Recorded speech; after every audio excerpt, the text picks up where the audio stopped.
నమస్కారం. వ్యూస్ ఛానల్కి స్వాగతం. రాజకీయాలు ఎప్పుడూ కూడా వేడిగా ఉంటాయని అంటాం మనం. అంటే ఎన్నికలు వచ్చే ముందర అందరూ ప్రచారాలకు వెళ్తూ ఉంటారు, ఎవరి విధానంలో వాళ్ళు ప్రచారం చేస్తారు. ఇదంతా మన ప్రజాస్వామ్యంలో సర్వసాధారణం. అయితే రాజకీయాలలో వేడి అనే దాన్ని ఒక విషయం మనం మాట్లాడేటప్పుడు ఈ వేడి ఎందుకు ఉంటుంది అంటే ఎండాకాలం వేడైనా రాజకీయాలు అసలు ఎందుకు వేడిగా ఉండాలి? రాజకీయ నాయకులు అంటే వాళ్ళు ప్రజాప్రతినిధులు.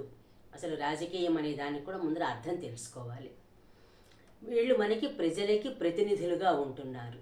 ఈ పదం అసలు మనం వాడుకోవడానికి కూడా లేదు. ఇప్పుడు ఎవరున్నారు ప్రజాప్రతినిధుల్లాగా? ఇది ఏ ఒక పార్టీనో ఒక వ్యక్తినో ఉద్దేశించి మాట్లాడడం కాదు. మనం ఈ ఎన్నికల ప్రచారాలు చూసినప్పుడు ఏం చేస్తాము, ఏం చేయగలము, ప్రజల సమస్యలు ఏమిటి అనేది ముఖ్యంగా మాట్లాడాలి. ప్రజాప్రతినిధులు అంటేనే అర్థం అది. మన అందరి తరఫున ఒకళ్ళకి ఒక అధికారాన్ని, మనం అందరం ఓట్లు వేసి వాళ్ళకి ఒక అధికారాన్ని ఇస్తాము. ఇంత కష్టపడి మనం నిస్వార్థంగా ఎవరో డబ్బులు పుచ్చుకునే వాళ్ళ గురించి మాట్లాడద్దు. ఎప్పుడూ కూడా 90 మంది డబ్బులు పుచ్చుకోరు, 100లో 10 మంది పుచ్చుకోవచ్చు. 90 మంది ఎందుకు ఎన్నుకుంటున్నారు వాళ్ళని? వాళ్ళ సమస్యల్ని పరిష్కరిస్తారని, లేదు దేశాన్ని అభివృద్ధి బాటలో నడుపుతారని. ఇది మన ఉద్దేశం. అంటే ఇది ఒక వ్యవస్థలో నడుస్తుంది. రాజరిక వ్యవస్థలు, జమీందారీ వ్యవస్థలు ఇవన్నీ అయిపోయి ఈ ప్రజాస్వామ్య వ్యవస్థ వచ్చినప్పుడు మనం ఇట్లా ఆలోచిస్తున్నాం. ప్రజాప్రతినిధులుగా ఉండట్లేదని ఎందుకంటున్నామంటే ఒక్కసారి మనము అంటే రీసెంట్గా జరిగిన ఒక ఇన్సిడెంట్ని ఆధారంగా తీసుకుని ఇది మాట్లాడుతున్నాం. తాజాగా నారా భువనేశ్వరి గారు మాట్లాడిన మాటలు మొత్తం అన్ని ఛానల్స్లోనూ అలాగే సోషల్ మీడియాలోనూ విపరీతంగా అందరి ఇళ్లలోకి చేరిపోయింది. ఇది ఈ సందర్భంగా మనం ఒక్కసారి మాట్లాడుకుంటే ప్రజాప్రతినిధులు అని ఎందుకు అనటం లేదు అంటే వేదికని ఎక్కినా సరే, లేదంటే టీవీల్లో డిబేట్లకి వచ్చినా సరే అసలు నువ్వు ఏ సమస్య పరిష్కారం చేశావు అని వీళ్ళు అడగరు. ప్రజల సమస్యల గురించి ఎవరు మాట్లాడరు. వాడు నన్ను తిట్టాడు కాబట్టి నేను వాడిని తిడతాను. ఇది ఇక్కడ జరుగుతున్నది. అంటే ఒకళ్ళనొకళ్ళు తిట్టుకోవడానికి మనం వాళ్ళని అక్కడికి పంపిస్తున్నామా? అసెంబ్లీకి కానీ లోక్సభకి కానీ ఎక్కడికైనా సరే మనం ఎందుకు పంపిస్తున్నాం వాళ్ళని? ఒక పవిత్రమైన ప్రదేశంగా భావించి వాళ్ళు ప్రమాణాలు చేస్తారు, అన్నీ ఉంటాయి. కానీ కొన్ని పేర్లు ఒక్కసారి అనుకుందాం మనం. ఈ మాట్లాడే భాషలు ముఖ్యంగా లేటెస్ట్గా వచ్చినది ఆవిడ నారా భువనేశ్వరి గారు, రామారావు గారి అమ్మాయి. వాళ్ళకి కొన్ని ఉంటాయి, ఊరు పేరు లేని వాళ్ళు కాదు.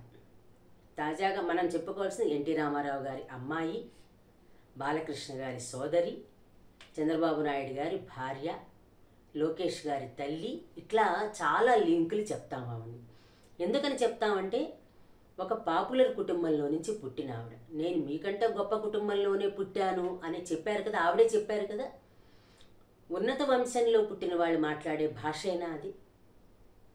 ఇంకా ఒకళ్ళు ఇప్పుడు అంటే ఈవిడ ఒక్క ఆవిడనే అనట్లేదు, ఇది ఆధారంగా అనడానికి అంతకు ముందర మనం వింటే కనుక కొడాలి నానిగారి భాష తిడుతూనే అసలు భయం వేస్తుంది ఒక్కొక్కసారి. వీళ్ళంటే ఇది పార్టీలకు అతీతంగా చెప్తున్న కేవలం ఒక ఓటర్గా మాట్లాడుతున్నది. ఇది ఏ పార్టీ వాళ్ళకి సంబంధం లేదు.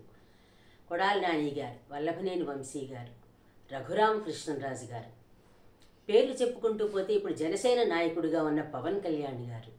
అంటే వీళ్ళందరూ కూడా రాజకీయాలలో తలపండిన వాళ్ళు. నిన్నగాక మొన్న వచ్చిన పిల్లలు కాదు వీళ్ళు. అందరికీ కూడా కనీసం అధమంలో అధమం 10 ఏళ్ల అనుభవం ఉన్నవాళ్ళు. కేసీఆర్ గారు ముఖ్యమంత్రిగా పనిచేసిన ఆయన చవటలు, దద్దమ్మలు, ఏంటి భాష? మాకు ఇది కామన్ అంటారా? చదువుకున్న వాళ్ళకి చదువుకోని వాళ్ళకి ఏంటంటే భాషతోటే మనం వాళ్ళని బేరీజ్ వేసుకుంటాం. అందరూ టిప్టాప్గా తయారవ్వచ్చు, అందరూ చక్కగా మేకప్ చేసుకోవచ్చు, అందరూ ఆభరణాలు ధరించవచ్చు, ఎంత కావాలంటే అంత పోష్గా తయారవ్వచ్చు. వాళ్ళు నోరు విప్పితేనే వాళ్ళ సంస్కారం అనేది బయటపడుతుంది. అంటే ఇప్పుడు ఈ మాట్లాడే భాషని బట్టి వీళ్ళు ఏ వంశంలో పుట్టారు అంటే నోరు వెళ్ళబెట్టాలి. మేము పెద్ద పెద్ద కుటుంబాల్లో పుట్టిన వాళ్ళం అన్నారు. ఇందులో నేను చెప్పిన పేర్లు చెప్పిన వాళ్ళందరూ కూడా బాగా చదువుకున్న వాళ్ళు. కొన్ని పేర్లే చెప్తున్నాను, లిస్టు చదవలేకపోతున్నాను. ఎందుకంటే మంచిగా మాట్లాడే వాళ్ళ పేర్లు వేళ్ల మీద లెక్కించదగ్గట్టుగా అయిపోయాయి. రోజా గారు మాట్లాడారు, అనిత గారు, ఒకళ్ళ పేర్లు చెప్పడానికి కాదు. వీళ్ళందరినీ మనం ఎందుకు పంపిస్తున్నాం? మీలో మీరు తిట్టుకోండి, ఒకళ్ళ మీద ఒకళ్ళు ప్రతీకారాలు తీర్చుకోండి, ఒకళ్ళ భాషకి ఒకళ్ళు కౌంటర్ ఇచ్చుకోండి అని పంపిస్తున్నామా మనము? ఎవ్వరికీ మన ప్రజల సమస్యలు పట్టవా?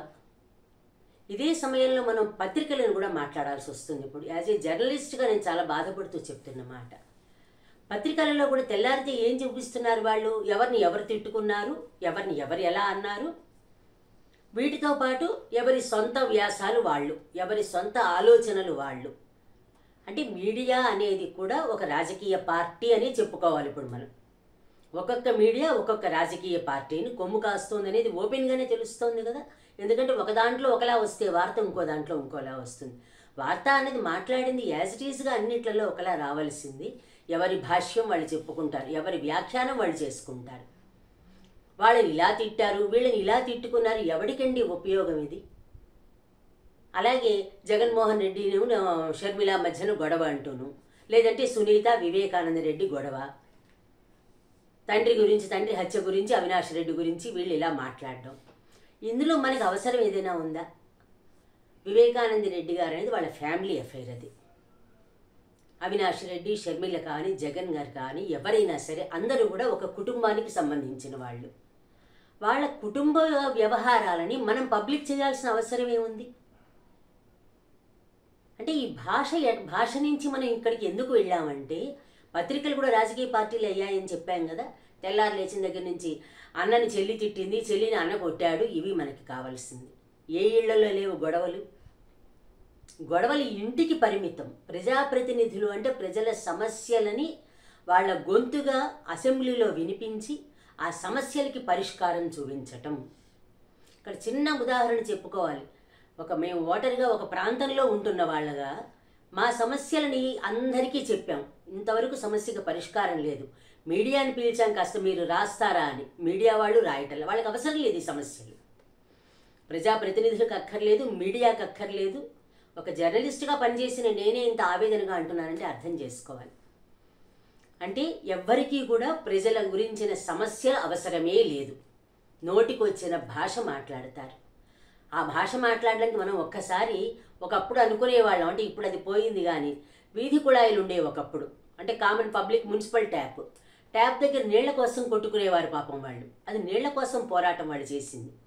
బిందెలతో కొట్టుకుని ఇష్టం వచ్చినట్టు మాట్లాడుకుని మనం వినలేని భాష మాట్లాడేవారు. అంటే అర్థం ఏంటి? అలాగే రచ్చబండ దగ్గర పల్లెటూళ్ళలో కూర్చుని మాట్లాడుకుంటూ మాట వచ్చి గొడవలు పడి ఇష్టం వచ్చిన భాష మాట్లాడేవారు. అర్థం ఏంటి దీనికి? వాళ్ళకి మనకి తేడా లేదా? ప్రజాప్రతినిధులు అంటే కొన్ని లక్షల మందిని రిప్రజెంట్ చేయడానికని ఒక వ్యక్తిని ఎన్నుకుని పంపిస్తే ఆ భాష ఎక్కడి నుంచి వస్తుందో తెలియటం లేదు. అలా మాట్లాడితే కానీ మమ్మల్ని గుర్తించరు అంటే అలా తయారు చేశారా మమ్మల్ని? ప్రజలందరూ అలా మాట్లాడమని చెప్తున్నారా? ఒక సంస్కారం ఉండదా? ఒక నాయకుడు అంటే అర్థం ఏమిటి అసలు? నాయకత్వ లక్షణాలంటే అర్థం ఏమిటి? అంటే రాజకీయాల్లోకి వచ్చే ముందర మనం ఎలా నడవాలి అనేది కనీసం చూసుకోరా? ఇందులో ఆడ మగ ఒక పార్టీ ఏది సంబంధం లేదు. చదువుకున్న వాళ్ళు, చదువు రాని వాళ్ళు లేదు. హుందాగా మాట్లాడే వాళ్ళని ఒక్కసారి మనం చూడాలి. అందుకని కొంతమందినే చెప్పుకుంటాం. ఒక వాజ్పేయి గారిని కానీ, ఒక పివి నరసింహారావు గారిని కానీ, ఇటీవల ఉండవల్లి అరుణ్ కుమార్ గారు ప్రతి పార్టీ మీద మాట్లాడుతూ ఎంత హుందాగా మాట్లాడుతున్నారో ఒక్కసారి వినండి. హుందాగా మాట్లాడే వాళ్ళు కూడా ఉన్నారు, లేరు అనటల్లా. కానీ రఘురామకృష్ణరాజు గారిని పలకరిస్తే ఇంకా అంటే ఆయన ఒక అవతల పార్టీ వాళ్ళని విమర్శించడం తప్పనట్లేదు. ఎవరైనా సరే ఇందులో ఏ పేరైనా సరే, కొడాలి నాని గారైనా, వల్లభనేని వంశీ గారు అవ్వచ్చు, రోజా గారు అవ్వచ్చు, అనిత గారు అవ్వచ్చు, భువనేశ్వరి గారు కావచ్చు, కేసీఆర్ గారు కావచ్చు, కేటీఆర్ గారు, వరుసపెట్టి హరీష్ రావు గారు, ఎన్ని పేర్లైనా చెప్తాం మనం. వీళ్ళందరూ విమర్శించడం కాకుండా వ్యక్తిగతంగా తీసుకుని ఒకళ్ళనొకళ్ళు పేర్లు పెట్టుకుని తిట్టుకోవడం. ఎవరి కోసం ఇది? అంటే మేము ఇంకా ఆ తిట్లకు అలవాటు పడిపోయి అవే వింటూ కూర్చోవడం. సమస్యల గురించి ఎవ్వరూ మాట్లాడరు, సమస్యల గురించి పట్టించుకోరు. అంటే రాజకీయ నాయకులు అంటే ఒకళ్ళని ఒకళ్ళు మనం వినలేని, అంటే బీప్ సౌండ్ వేసుకునే ఇలాంటి భాషను మాత్రమే ఉపయోగిస్తారు అనేది ఈ రాజకీయ నాయకులు ఎస్టాబ్లిష్ చేస్తున్నారు. ఒక్కసారి విజ్ఞత ఉన్న అందరం మేల్కొందాం. మనం రాజకీయ నాయకులకి ఒక భాష నేర్పిద్దాం. మనం ఎక్కడ ఎలా ఉండాలి, ఎంత హుందాగా ప్రవర్తించాలి అనేది కొంతమంది ఉన్నారు కదా సంస్కారవంతులు, వాళ్ళతో నేర్పిద్దాం. లేకపోతే ఒక జయప్రకాష్ నారాయణ గారు ఉన్నారు, లేకపోతే ఒక మన జడి లక్ష్మీనారాయణ గారు ఇప్పుడు వస్తున్నారు, వీళ్ళందరూ చదువుకున్న వాళ్ళే కదా, ఇంతవరకు వాళ్ళ భాష బాగుంది ప్రస్తుతానికి, వాళ్ళ భాష పాడేటప్పుడు ఆలోచిద్దాం. ఒక ఉండవల్లి అరుణ్ కుమార్ గారు, ఇలాంటి వాళ్ళని తీసుకెళ్ళి రాజకీయ నాయకులకి భాష నేర్పిద్దాం. ఎంత హుందాగా ఉండవలసిన వాళ్ళు ఎంత చవకబారుగా మాట్లాడుతున్నారు. అసలు ఇంతవరకు బయటికి రాని భువనేశ్వరి గారు వస్తూనే ఇలాంటి భాష ఏమిటో అర్థం కావటం లేదు. ఎందుకు ఈ భాష అవసరం అసలు? అంటే ఏం సాధిస్తారు ఈ భాషతోటి? మేము మీకు ఫలానాది చేస్తాము, మీరు ఈ సమస్యలు ఏమిటి మాకు చెప్పండి, మీ సమస్యలను పరిష్కరిస్తారని చెప్పడం పోయి ఎవరో ఒకళ్ళని పేరు పెట్టేసేయడం, వాళ్ళని తిట్టేయడం, ఎవరికండి ఎవరిని ఉద్ధరించడానికి ఈ భాష అసలు? ఒక్కసారి ఆలోచించుకోండి. ఎలక్షన్స్ ముందర మిమ్మల్ని మేము నమ్మి మాకు ప్రతినిధులుగా మేము పంపించడం మేము చేసుకున్న కర్మ అనేలాగా చేయకూడదు. ఇది ఓటర్ల తరఫున ఆవేదనగా మాట్లాడడం మేము. అదేవిధంగా జర్నలిస్టులు కూడా యూట్యూబ్ మనం చాలామంది సొంతగా పెట్టుకున్నారు. చాలామంది సొంతగా పెట్టుకున్న వాళ్ళు కూడా వీటి మీదే చేస్తున్నారు తప్పించి ఇక్కడ ఈ సమస్య ఉంది, అక్కడ ఆ సమస్య ఉంది అని వెళ్ళి ఆ సమస్యల్ని ఎందుకు ఎక్స్పోజ్ చేయటం లేదు? ఆ సమస్యల్ని ప్రజానాయకుల దగ్గరికి ఎందుకు తీసుకెళ్ళటం లేదు? సొంతంగా చేస్తున్నారు. పోనీ పెద్ద పెద్ద మీడియాలంటే వాళ్ళకి ఏవో రెస్ట్రిక్షన్స్ ఉంటాయి, ఎజెండాలు ఉంటాయి అనుకుందాం. డిజిటల్ మీడియాకి ఏమైంది? సోషల్ మీడియాలో మనం మన పరిష్కారాలు కావాల్సిన సమస్యల్ని మనం ఎక్స్పోజ్ చేయలేమా? రాజకీయ నాయకులు ఎలా ప్రవర్తించాలో మనం నేర్పించలేమా? ఎందుకంటే వాళ్ళకి తెలియదు, అర్థమైపోయింది. రాజకీయ నాయకులకు ప్రవర్తించడం రాదు అనేది 90% మంది చూపించేశారు మనకి. భయం వేస్తుంది. ఎప్పుడైనా పెట్టాలంటే ఏం మాట్లాడతారో మనం వినలేని అపశబ్దాలు వినాల్సి వస్తుంది. అంటే లైవ్లో వచ్చేస్తాయి, తర్వాత అయితే బీపీ వేస్తారు, కానీ లైవ్లో వచ్చేస్తుంది కదా. కులాలు పెట్టి తిట్టడం, వర్ణాలు, భాషలు, అటు ఏ నోటికి ఏ పదం వస్తే ఆ పదం పెట్టేసి ఇష్టం వచ్చినట్టు తిట్టేయడం నేను అందరు. నేను ఒక రాజకీయ నాయకుడు అంటే అదేనా చేయవలసింది? ఎంత హుందాగా ప్రవర్తించాలి, ఎన్నిటిని ఎదుర్కోవాలి. ఒక్కొక్కళ్ళు రాజకీయాల్లో నిలబడాలంటే ఎంత కష్టమో మీకు తెలిసిన పని. ఒక రాజకీయ నాయకుడిగా ఎదగాలంటే తిడుతూ ఎదగకండి. ఎప్పుడూను మాకు పనులు చేసి పెట్టి మా నుంచి మంచిని సంపాదించుకుని నిలబడండి. ఎక్కడికి పోతున్నామో మనం అర్థం కావటం లేదు. ఇది ఒక తెలుగు వాళ్లే కాదు, ఇందులో చెప్పిన పేర్లు నోటిగా ఎంత 100 పేర్లు చెప్పాలి. 100 పేర్లు లిస్టు చదవలేను కదా. ప్రముఖంగా పాపులర్ అయిన వాళ్ళ పేర్లను మాత్రమే కొన్నిటిని మనం చెప్పాం. అంటే ఈ వీళ్ళ పేర్లే చెప్తే మిగిలిన వాళ్ళంటే ఏదో సాఫ్ట్ కార్నర్ అనుకోవద్దు. ఈ భాష మాట్లాడే వాళ్ళందరికీ చేతులెత్తి నమస్కరిస్తున్నాము. దయచేసి భాష మార్చుకుని మా సమస్యల్ని దృష్టిలో పెట్టుకుని మీ వ్యక్తిగత కక్షల్ని పక్కన పెట్టుకోండి. మీరు పర్సనల్గా మీ వ్యక్తిగత కక్షలు చూసుకోండి, అది మాకు అవసరం లేదు. వేదికలెక్కి మీ వ్యక్తిగత సమస్యల్ని, మీ వ్యక్తిగత కక్షల్ని మా ముందరికి తీసుకురావద్దు. మీరు చేయవలసింది మాకేం చేస్తారో చెప్పండి, మా నుంచి ఎటువంటి సహకారం కావాలో చెప్పండి, చాలు. ఇది ఒక ఓటర్గా, ఒక నిబద్ధత ఉన్న జర్నలిస్ట్గా నా ఆవేదన ఇది. చాలామంది ఓటర్ల తరఫు నుంచి మాట్లాడుతున్నాం. ఇందులో ఎవరిని తిట్టాలని, ఎవరిని నొప్పించాలని కాదు, కేవలం వాళ్ళ యొక్క భాషని మాత్రమే మాట్లాడుతున్నాం. కానీ వాళ్ళ వ్యక్తిగత జీవితాల్లోకి మేము వెళ్ళి మాట్లాడం. ఎందుకంటే రాజకీయ నాయకుల పట్ల చాలా గౌరవం మాకు. ఎంత కష్టపడి రాజకీయాల్లోకి వస్తారో, వాళ్ళు నిలబడాలంటే అహర్నిశలు ఎంత కష్టపడతారో. ముఖ్యంగా ఇప్పుడు కొత్తగా వచ్చిన ఆవిడ మాధవీలతను చూస్తున్నాం. అంటే మిగిలిన వాళ్ళందరూ పాత వాళ్ళు కాబట్టి వాళ్ళ పేర్లు చెప్పట్ల. ఆవిడ ఎంత కష్టపడి తిరుగుతోందో చూస్తున్నాం. అంటే రాజకీయాల్లోకి రావాలంటే ఎంత డబ్బున్నా, ఎంత పలుకుబడి ఉండి, ఎంత ఏసీల్లో ఉన్నా మీరు ఇంత ఎండల్లో మా కోసం తిరుగుతున్నారనేది మాకు తెలుసు. అందుకని రాజకీయ నాయకుల మీద గౌరవం, వాళ్ళ భాష మీద మాత్రమే మాకు కోపం. ఆ భాష కారణంగా మిమ్మల్ని మీరు తక్కువ చేసుకుంటున్నారు మా దగ్గర. వాళ్ళు అంతే అలాగే మాట్లాడతారు అని మేము అనుకునే స్థాయి వద్దు. మీ మీద మేము గౌరవంగా ఉండేలాగా మమ్మల్ని మీ శ్రేయోభిలాషుల్లాగా చూస్తూ మా శ్రేయోభిలాషులుగా మీరు ఉండాలని మా వ్యూస్ ఛానల్ తరఫు నుంచి రాజకీయ నాయకులకి భాష చక్కగా మాట్లాడండి అని సవినయంగా విజ్ఞప్తి చేసుకుంటున్నాం. నమస్కారం.